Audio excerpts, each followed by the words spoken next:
The BBC claims to be the pinnacle of impartial reporting, but what if there was an internal dossier that revealed that wasn't the case? The Telegraph has seen a letter that reveals one of the BBC's own independent advisors repeatedly warned that the broadcaster had serious and systemic problems. A week before the US election, BBC Panorama released a documentary called Trump: A Second Chance, and in it, they played the following clip. We're going to walk down to the Capitol, and I'll be there with you, and we fight. We fight like hell. But Trump didn't in fact say this at all. The BBC spliced together two clips that took place 54 minutes apart. So let's go through it again. We're going to walk down to the Capitol, and I'll be there with you. Now, see there, between Capitol and, that's a cut. Here's what Trump actually said. We're going to walk down to the Capitol, and we're going to cheer on our brave senators and congressmen and women. It's different. It wasn't until nearly an hour later that he then said the second part of the BBC's version. We're going to walk down to the Capitol, and we fight. We fight like hell. Now, it's true that a lot of people will still feel Trump's claims that in 2021 the election was stolen were entirely inappropriate and unbecoming of a figure in politics.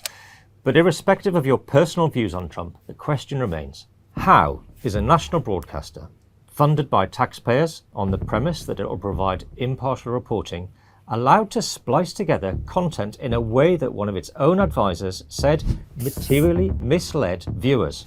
And we're not even done yet. The footage Panorama showed of the Proud Boys marching towards the Capitol building, seemingly spurred on by Trump's rousing speech, well, that was actually taken before he'd even addressed the crowd. In fact, the BBC themselves later published a report at odds with Panorama's own timeline. These are the Proud Boys, another right-wing militia, seen a little earlier that morning. Out of your boy! Donald Trump will not appear for another hour or so, but they're already heading towards the Capitol. They even time-stamped the footage to show that the march began at 10:58 a.m., well before Trump's midday speech. The true chronology raises serious questions about the way in which the BBC decided to portray the events of January the 6th. In fact, the memo highlights that shortly after the first extract of Trump's speech, the now president actually said, I know that everyone here will soon be marching over to the Capitol building to peacefully and patriotically make your voices heard. The BBC advisor who wrote this report claimed Panorama's editing was completely misleading. That is wild, family. That is wild. And I want to show you guys the two clips because I find it mind-blowing. And it shows you just how disingenuous the mainstream media is when it comes to mainstream media. Because not only would you lie and mislead and incite and infuriate people with such violence, but then also to sit there and make something seem something that it's not. And I want to show you guys the two clips next to each other. Check it out on X, formerly known as Twitter. We're going to walk down to the Capitol, and I'll be there with you, and we fight. We fight like hell. We're going to walk down to the Capitol, and we're going to cheer on our brave senators and congressmen and women. We're going to walk. It's like family, like Trump is going to start having to speak in like run-on sentences so they don't chop it up with the pauses that he take within his speaking. But all right, let's really get into this BBC just getting caught red-handed stuff, splicing up Donald Trump's January 6th speech, as you guys saw. Like they're a DJ at Coachella, cutting two clips 54 minutes apart and mashing them together like it's a remix. All that to make him look like he was calling for violence. And now here we are watching the fallout. And you know what blows my mind? I'm just giving my opinion, family. Do you ever think that the blood on the hands of individuals that are furious now, and their main resort when it comes to the far left and these liberals, these extreme liberals on the far left, that now all they want to do is respond with violence because of the mainstream media being so um messy and being so misleading and misinformative by doing things like this, family, and unfortunately leading to the passing of a father, a husband, a wholehearted person that wanted to have conversations even if you disagree with him, but respectfully as adults. Charlie Kirk, rest in peace, and God rest his soul. But it seems to me, family, and I want to know you guys' thoughts about that, that things like this have led to individuals on the far left to respond with violence and be infuriated because you have mainstream media releasing things like this. And that's what upsets me, and that's what really gets me, it really bothers me. You know what I'm saying? Because now here we are watching the fallout because we got executives stepping down on BBC. Because look at it. It says BBC Director General and News CEO resign over Trump documentary edit. The news CEO and the director, so the individual who was consenting to release these things when it comes to videos and stuff um being portrayed on BBC network, now you want to step down, new CEO? I find that very interesting. So it says the BBC's Director General Tim Davie and head of news Deborah Tarnas have resigned after criticism that a Panamera documentary misled viewers by editing speech by Donald Trump. Where you running to? Don't run now.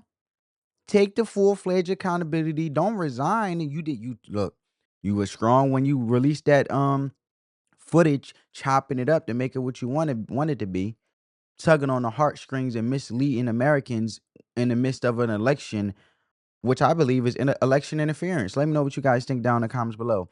Well, and if you really think about this, because Trump now, he is threatening to sue, right? Trump is threatening to sue, and he should. You know what I'm saying? You're trying to tarnish this man's name.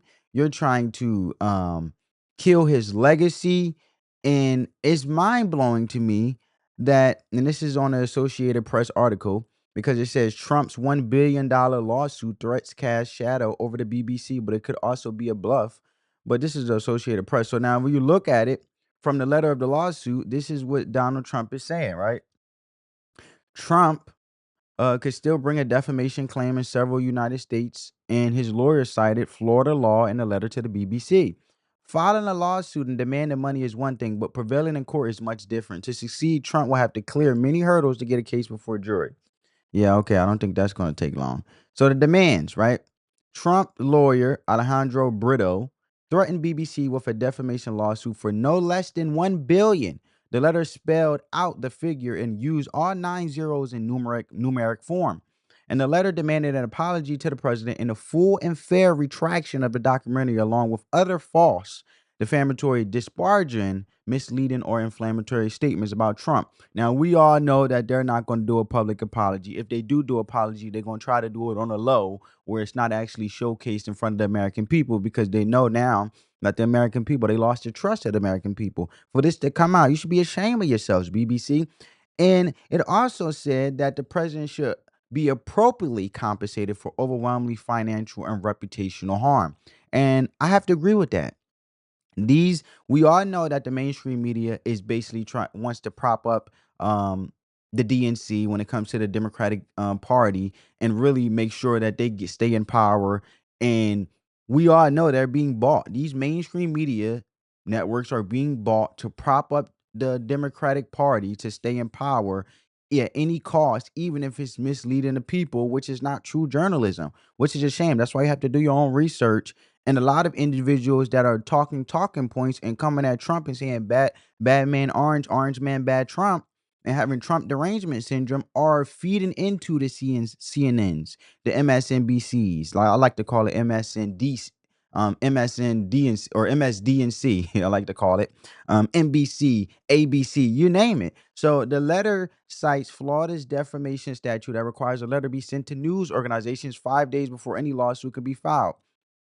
If the BBC does not comply with demands by 5 p.m. Eastern time, Friday this week, 2 days from now, I'm recording this video because it's Wednesday, November 12th, then Trump will enforce his legal rights, the letter said.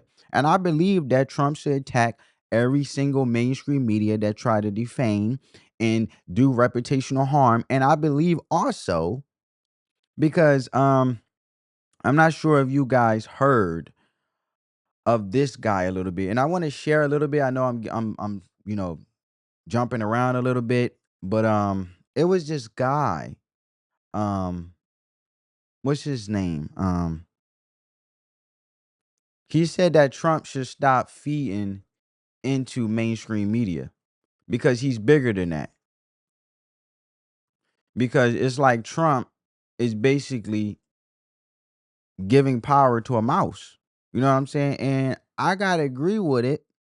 It came from Alex Jones, okay?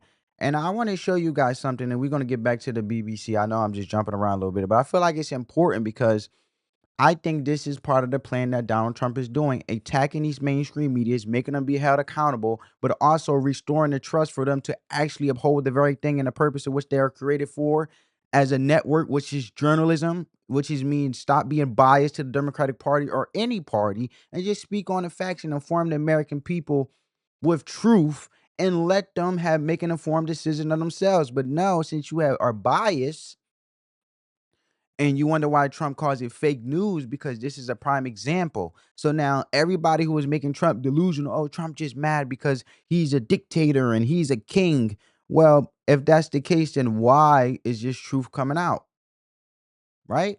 Why is this truth coming out and why this hasn't been shown before? You know what I'm saying? So look, if the proof wasn't in to put it in, what's the point of being talked about? So obviously Donald Trump knew what he was talking about, and at the end of the day, he proved it. So you got to get a man a credit, but we all know we're gonna have delusional individuals on the far left continue to say, "Oh well, that doesn't mean that Trump still doesn't done some things in regards to being mad and trying to retaliate and lock up his enemies." Like all of this crazy, mind-blowing stuff. But at the end of the day, the man has receipts. And this is a receipt what the BBC network just did. Right? So I want to show you what Alex Jones said. And I was watching this YouTube video, and the YouTube video was from Stephen Gardner, and he was reviewing Alex Jones, basically warning Trump in regards of how he keeps going on to these mainstream medias, empowering them to continue to talk bad about him. And he basically reacted. Stephen Gardner, the guy with the X hat on here, basically reacted and felt like this was important to get out and react to and add his commentary to Alex Jones telling Donald Trump to stop feeding into these mainstream media networks because you have been successful when it came to going on to podcasters and like the Joe Rogan show, and you were basically doing the very thing when you were campaigning. You weren't running to the mainstream media networks like that. You were running to podcasters, and somebody like Joe Rogan is doing way far better than these mainstream media news networks who are basically struggling for views and barely can retain people because the American people already are losing trust in the mainstream media anyway. So if you keep giving them something to run with, they're going to keep running with it, running with it with headlines to tear you down. You have to be smarter than that, and you have to stop being reactive. And I believe Alex Jones was right. But this is Stephen Gardner reacting to Alex Jones. I wanted to speak on this a bit, and then we're going to get back to the BBC thing because I believe this all ties together. So check this out. Like 1 million views, right? Maybe 2-3 million views. He's like, why aren't you going on X? Why aren't you going on Elon Musk where you got 1 billion views and you set a record? Why aren't you going on Tucker Carlson? Why aren't you going on Alex Jones? Why aren't you going on Steve Bannon? You watch their shows. You literally won because you decided to go on podcasts like Joe Rogan. Joe Rogan gets 15 times as many views as the biggest news channel out there. And then why are you sitting up at night giving energy and attention to Jimmy Kimmel, Jimmy Fallon, Stephen Colbert, Others, they literally, like my YouTube channel gets more views than they get. So stop giving them attention. Quit feeding the beast that then tries to chop it up and humiliate you. Okay, let's keep going because he gets even deeper into this. That I'm about to do. Mr. President, you have won the information war against the globalist.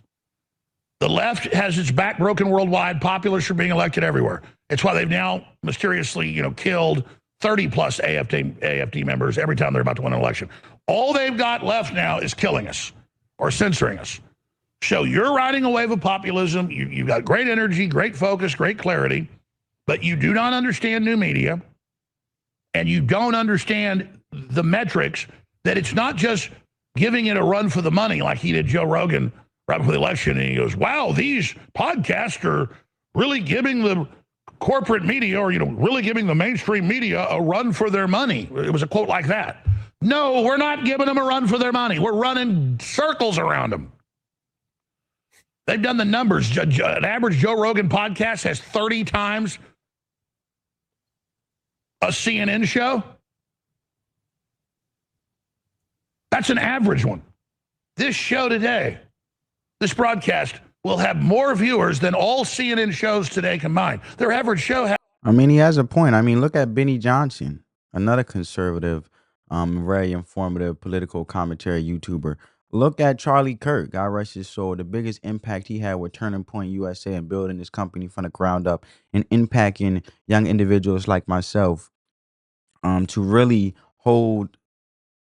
strengthen the united family and pull families together and bring back the broken homes, and mom and dad being in both the same household, and Christian values. And even if you're not Christian, there's still common sense within it to be stronger together than being divided. And that's why Charlie Kirk was big on making his content based on having conversations, even if we agree to disagree. Has 84,000 viewers total. 84,000 viewers an hour. I could get off the air today and shoot 5 videos on Rumble, 5 on X, and they'd have conservatively 10 million views tomorrow. And then it gets grabbed and put everywhere else on TikTok and YouTube. I can't even keep track of it. And I'm not number one, Trump. Elon Musk, when he does shows, is number one, dwarfing everything. And just like when you do something original yourself, it takes over everything. So you're number one with power of your own media power. Elon Musk is number 2. And quite frankly, the stuff he does is so big, if he did more media, he'd be bigger than you. I'm just telling you. Just giving the facts. Just reporting to you. And then it's Joe Rogan, Tucker Carlson, Alex Jones, and then from there. Okay? And Rumble's done the numbers, and YouTube's done it, and they've got big... You can pull up mainstream news admitting this even, okay? I remember they flipped out back when CNN had a bigger audience, and they had all those headlines 6, 7 years ago, and it goes, Alex Jones has 12 times the viewers of CNN total. They're like, oh my God, get him off the air. Well, good luck. You got bigger problems now. I'm like a 200-foot tall Godzilla, and they were shooting everything they had at me. And then now, Elon Musk is 5,000 feet tall. Trump's 10,000 feet tall. You are...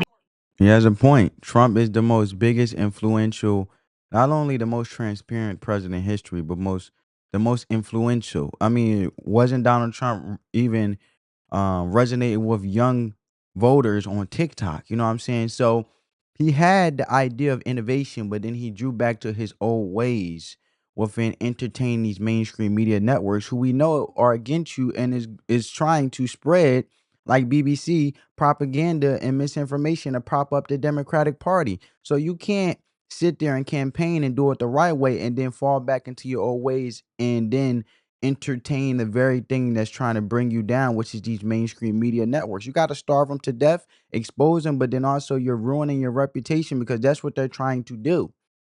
Okay? Because if you look at the beginning, this is what Alex Jones said. He said this. Do a critique of Trump right now from a place of love and a place of wanting to beat the globalists, because they literally want to put me in prison and destroy the country and destroy your future and cut your sons and daughters' genitals up. So this is life and death, folks. And what Trump's doing to the globalists is night and day compared, to what was happening. This is a godsend. It could be better, but don't look a gift horse in the mouth. Trump continues to care about corporate media, to get mad because CBS interviewed him and then cut it all up and refused to air large parts of it. He gets mad at late night comics that have almost no views. Now he's moved on to the even later shows that have about 300,000 viewers instead of 1 million. But he's 79, folks, and it's on record what he watches. MSNBC, CNN, Fox News. They have a war room they built for him where they have a bunch of shows up. My show, Steve Bannon's, they tell me there's like 50 shows up for him, and they showed him how to control it. And he comes in and sits, and they try to get him to understand podcasting, and this is what's big. And then remember, he had an interview with Elon Musk. It had 1 billion people tuned into it. Just the show itself, not to mention all the clips that went out. Do you want to do a show with 1 billion people that watch it, or do you want to do one with 1 million and then get upset? But he's 79. He has major blind spots. And so this is for Trump, and I'm going to get it to him. And this is for Barron, who I know already watches. And this is for Don. And this is for everybody. Okay, this is really important. So he's saying, Trump, you're giving major attention to minor players, and you're giving minor attention to major players.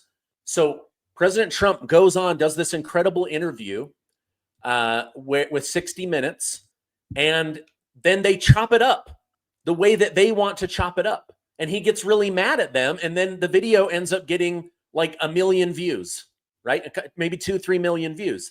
He's like, why aren't you going on X? Why aren't you going on Elon Musk, where you got 1 billion views and you set a record?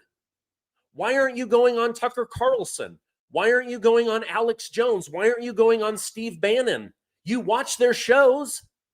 You literally won because you decided to go on podcasts like Joe Rogan. Joe Rogan gets 15 times as many views as the biggest news channel out there.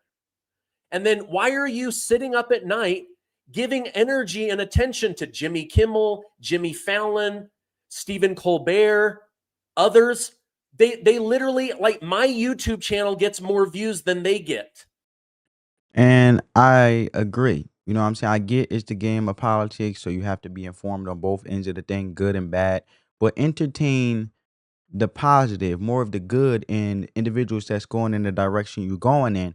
But be aware, don't let the left hand do what the right hand is doing. So continue to do what you're doing, Trump, but rock with the people that's rocking with you and going in the direction that's going in the direction that you're going in, that's not against you, like these individuals you're giving minor attention to that actually rock with you and won't clip up to make you look a certain way for a narrative that they want to control for their own deceitful intentions and hit an agenda.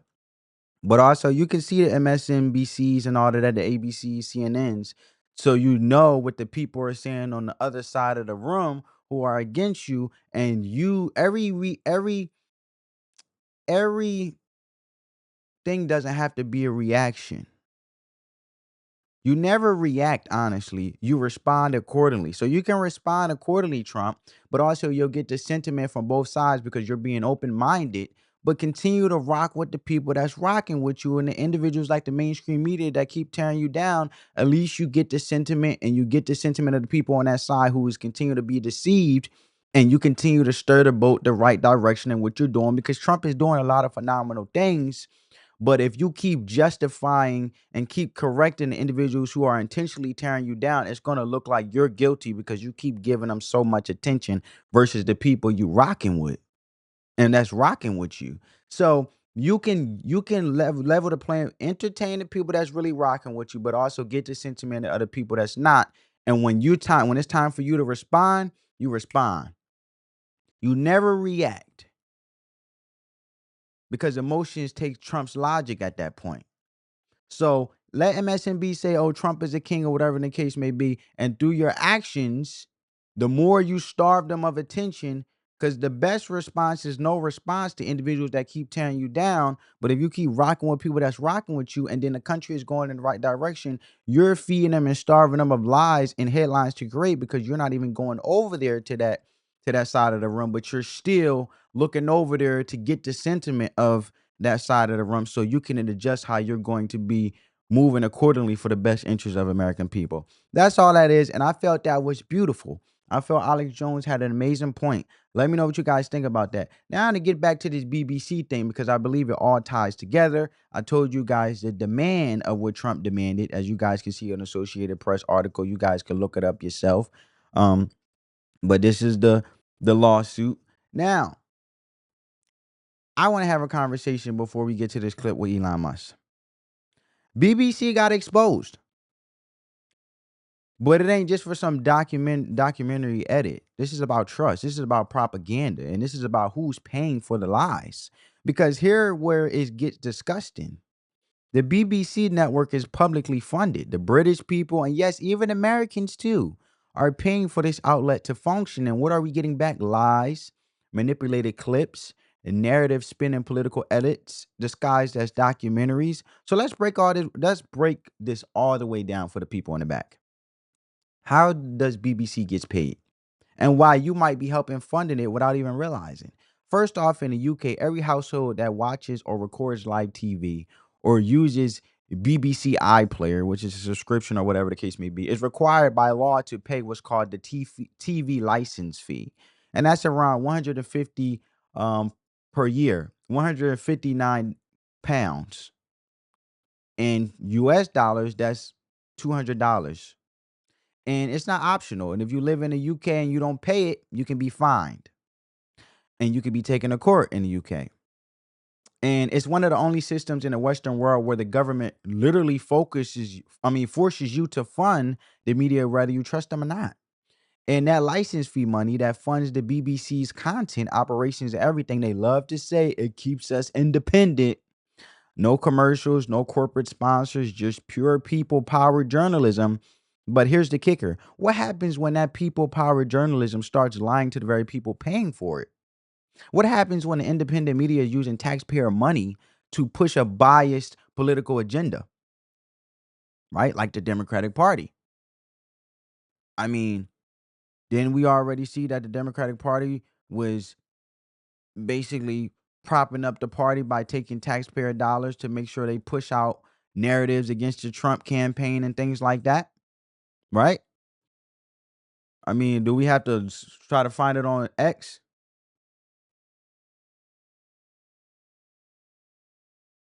I mean, because we could pull up their receipts. I'm all for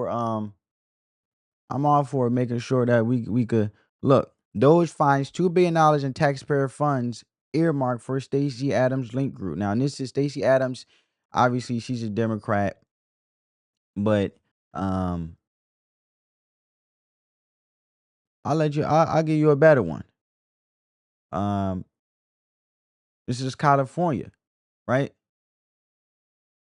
No, I'll give you a better one. I'll give you a better one.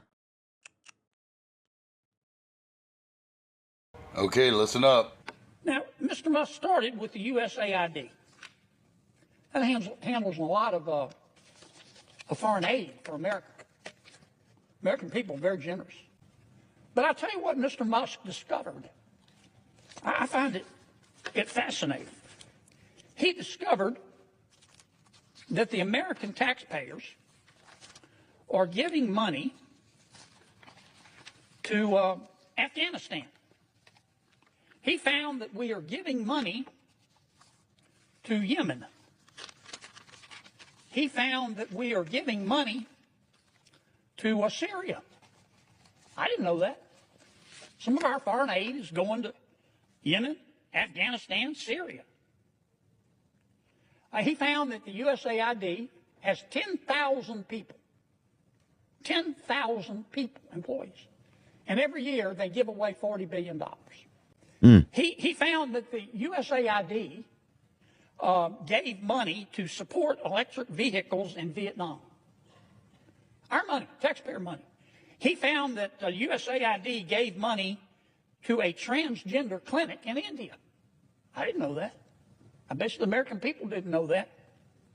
He found that the USAID gave $1.5 million to a Serbian LGBTQ group called Grupa Izadaji. I probably mispronounced that. My apologies. Anyway, they got $1.5 million to, quote, advance diversity, equity, and inclusion in Serbia's workplaces and business communities. He reviewed a study and then went and checked it. The study was done by the Middle East Forum. They found that USAID spent $164 million to support radical organizations around the world. We're not talking Cub Scout troops here. We're talking about radical organizations around the world. They gave $122 million of that to groups aligned with foreign terrorist organizations. Our taxpayer money. According to this report and Mr. Musk, the USAID has given millions of dollars to, quote, organizations in Gaza. So you get the point, right? But when you really look at it and you really see what the Democratic Party was doing, they were paying Democrat leaders. And they were using our monies, our tax dollars, to go against the Trump campaign when Trump was running for president. And a lot of people don't want to talk about that. And that's why I was trying to show you what was happening. It cost taxpayer money to prep Governor Tim Walz to testify before Congress a few weeks ago. $430,000 is the bill to be paid to outside lawyers who helped Governor Walz get ready for the congressional hearing on sanctuary cities that he was called to. That figure is maddening to some. And now we even cover for their mistakes with lawyers, right? So when you look at it, I want you guys to hear this and how Democrats use us American people to basically extort 1.2 billion taxpayer dollars. What do you make of that? Why is there this odd flip now that a lot of the left, who probably would have supported this if this was a Democrat position, are turning against you?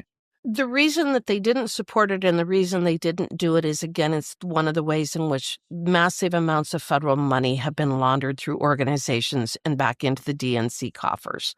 And they know about it. I'll be very. You think they know about it? I absolutely know for a fact that they know about it.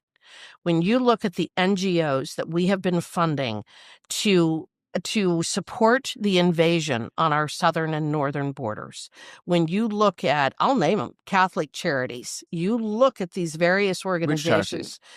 Catholic Charities, $1.2 billion we have paid in the last 4 years, $1.2 billion to Catholic Charities to bring people into our country illegally.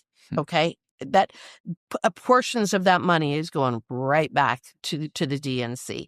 The money that we are laundering through these agencies, the money that we're laundering through these NGOs, the money that we're laundering through these various organizations throughout the world is not only again funding things that are toxic to the very culture that we're supposed to be helping, but that money is finding its way back into people who want.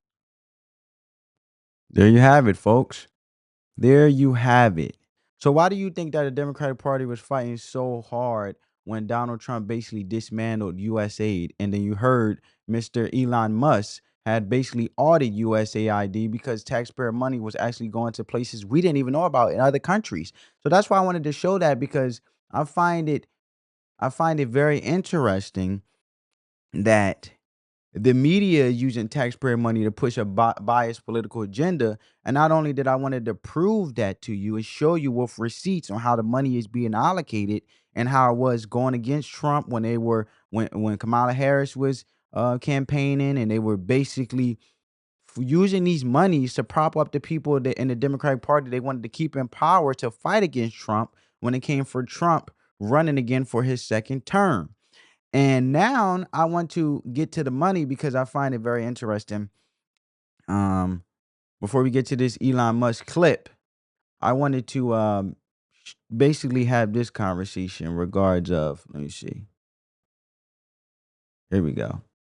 So before we get to the Elon Musk clip, when Elon Musk basically called BBC out for misinformation and spreading their lies, think about this, family. Really think about this, because we just here to have a conversation. Okay. How many Americans are involved in this mess? Because this ain't just a UK problem. Americans pay for BBC too. in multiple ways, and most people don't even realize it. U.S. taxpayer money goes to the BBC through federal grants and partnerships. Yep, you heard that right. So the programs funded by the U.S. government, including agencies like USAID, what I just showed you about, and that was audited by Mr. Elon Musk to even show where the money was going, because it wasn't just going to BBC, but it was going to other countries.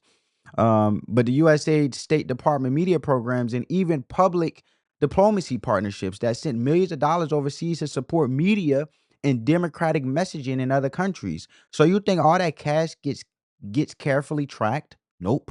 Not until Doge came into Department of the Government Efficiency, when Elon Musk finally started auditing and computerizing everything with software engineers. So some of that funding ends up in the hands of international broadcasters like BBC. And we know that these mainstream media are starving and they're not getting the views that Alex Jones has said in my coverage of Alex Jones warning Trump to stop entertaining mainstream media that's against you, because mainstream media isn't getting much views and they're competing with podcasters. And at the end of the day, they have to continue to obviously rock with the party that's continuing to prop them up with money, like the Democratic Party using USAID to go against Donald Trump. And they have to continue to say the very things that the individual, at the end of the day, these mainstream medias have their hands in the lion's mouth. If someone is putting food on the table, you don't bite the hand that feeds you. So they can't stop saying the rhetoric even if they want to. They have gone so deep into it with USAID and all that. So, and what do they do with it? They run journalistic development programs, fact-checking campaigns, right? And cross-border content partnerships, which all sounds nice and polished until they are the ones manipulating content to influence elections in another country. And that's the crazy part. U.S. taxpayers are basically funding the media that's trying to manipulate U.S. elections from across the pond. Now, some people might say, yeah, but that money isn't going directly to BBC's documentary department. Okay, maybe not directly, but money is money. You follow where the money goes. You fund one wing of the building and it frees up money in another. And that's basic economics. So when the BBC gets American money to fund its journalism, trading, or educational content, that's money that lets them spend more elsewhere, like cutting up Trump's speeches for political gain, okay? That's where I'm getting at with this. That's what I'm saying.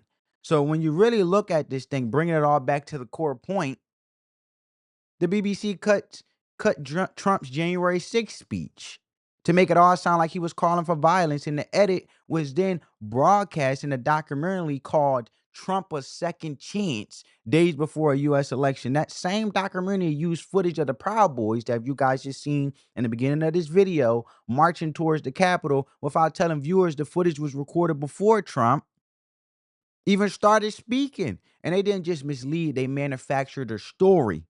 And they did it with public money from the UK government, paid by UK citizens who can be fined if they don't pay the BBC, from American viewers through licensing deals, grants, and government-funded international programs from you, the American taxpayer. You paid for the lie. You funded the hit piece. And now you're supposed to sit here and take the apology letter, and they're going to go quietly publish next week like that makes it all better?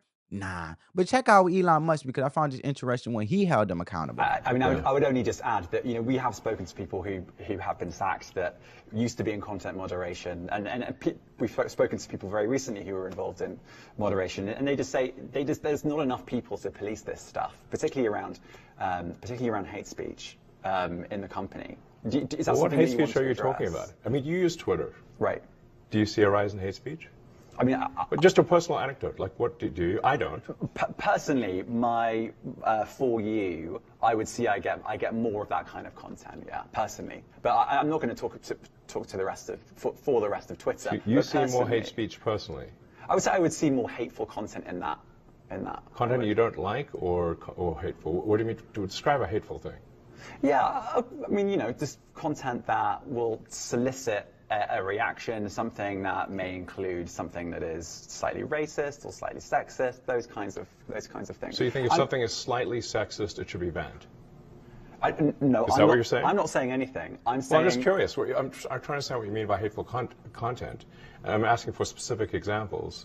And you just said that if something is slightly sexist, that's hateful content. Does that mean that it should be banned? Well, you've asked me whether my feed, whether it's got less or more. I'd say it's got slightly more. That's why I'm asking for examples. Can you name one example? I honestly don't use. Honestly, I you don't. Can't name a single example. I'll tell you why. Because I don't actually use that for you feed anymore. Because I just don't particularly like it. But you and said actually, a lot of people are quite similar. I only look at hang on a second. my You said you've seen more hateful content, but you can't name a single example, not even one. I'm not sure I've used that feed for the last 3 or 4 weeks. And then how did you see the hateful content? Because I've been using Twitter since you've taken it over for the last 6 months. Okay, so then you must.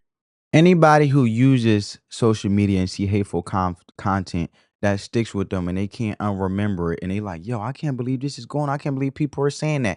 Using social media, in this case, he was asking a reporter at BBC Network, hey, about COVID and hateful content, you seen on X, formerly known as Twitter. You can't give me a simple example? Because a lot of people use social media, I understand, to get the sentiment of the people and the overall landscape and their reactions. But if you can't name an example, how true is it that you're even paying attention to the sentiment of the people versus trying to stir up drama to create a headline, thinking that the person you interview and anticipating that they be ignorant enough to not be informed or question you back, but just go along with it for the sake of the interview? This is Elon Musk, man. This man is a walking trillionaire. He don't need this interview. If anything, BBC need Elon Musk more than Elon Musk need them for the visibility. Must have at some point seen for you hateful content. I'm asking for one example. Right. And you can't give a single one. And I'm saying... Then I say, sir, that you don't know what you're talking about. Really? Ooh. Yes, because you can't give me a single example of hateful content, not even one tweet. And yet you claimed that the hateful content was high. Well... That's false. No, what I claimed... You just lied. What I claimed was... There you have it, folks. BBC just exposed themselves. And now, I want to show you one last example, because this is Kimmy Bednock. She torches BBC Breakfast because basically, I'm going to give you a little bit of context of who she is before we get to this clip. Kimmy Bednock is the leader of the Conservative Party and the leader of the opposition who appeared on BBC Breakfast for a discussion ahead of local elections, right? She basically was asked about a Netflix drama series, Adolescence. That's the name of the Netflix drama series. A 4-part crime thriller about a 13-year-old boy accused of stabbing a female classmate, which has sparked national debates on toxic masculinity, smartphones used in schools, and youth violence. And the show became Netflix's biggest UK drama ever, with over 10 million streams in the first week, and prompted prompted policy discussions, right? And Bednock admitted she hadn't watched it and probably won't due to her busy schedule touring the country, but she has emphasized her long standing of related issues like banning smartphones in school and citing real world visits, you know what I'm saying, over fictional narratives when it comes to this whole drama series. But BBC was so engulfed of not getting conversation to spread the truth, to inform the people on how they want to inform the people on just the truth, which is journalism, to get information that's factual and just letting people decide amongst themselves as you give them the visibility in exchange on TV, to let someone throw their pitch to the people they're voting for, in this case, UK. So she's basically going on her campaign run, anticipating to be elected, and this is a time for her to give her pitch and talk about policy. And they weren't about talking about a fictional drama series known as Adolescence. And instead of talking about policy and things that really matter, they want to talk about a drama series. But you shouldn't be surprised, because BBC is caught up in drama headlines, what ties back to the January 6th incident with defaming President Donald J. Trump, right? Check it out. Have you watched Adolescence yet?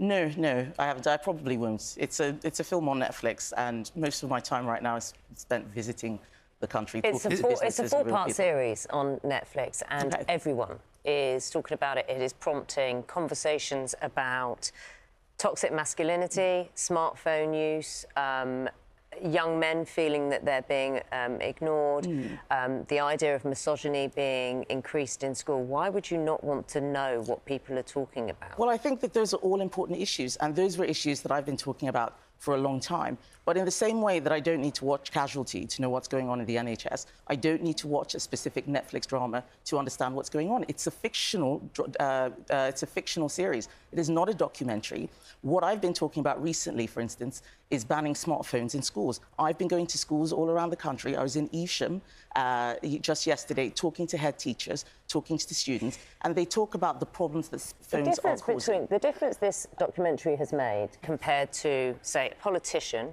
any politician, leader of a party, the Prime Minister, going around talking in schools, is this has made much more of an impact than any politician has in terms of what people are talking about right now. So it's really confusing that you don't want to know why, how this has made an impact, how parents are now saying we need to know more about smartphone use. I can read what people are saying about it. I look at research. This is something that I've been looking at for a long time. You wouldn't want to know straight from the horse's mouth. One of the things that I'm more bothered by is the fact that just yesterday we had Labour telling us that they're not going to be investigating the rape gang scandal, something which had happened all across the country. That's real. That's happening right now. We're not talking about that. We're talking about a fictional documentary. Do you think you're... We had thousands of... If I may just finish. We had thousands of victims.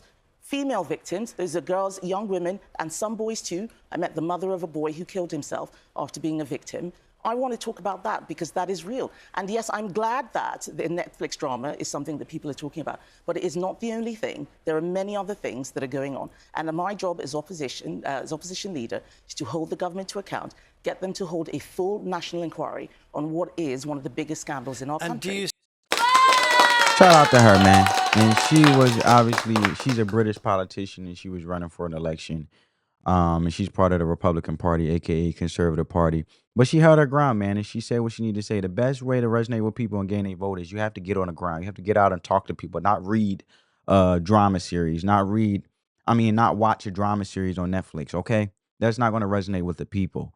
But the point I'm getting here is this is about the entire structure of the media today, a structure that's being reformed in a way that no longer serves the truth, but serves the narrative. And these are institutions that were supposed to be for the people, but now they work for power, for agenda, and for whoever writes the checks. But let me know what you guys think down in the comments below. Give this video a big thumbs up. I hope you got some value from it. And subscribe to the family if you haven't. As always, we pushing for the truth, being informed, and knowing the facts. Love you guys. Peace.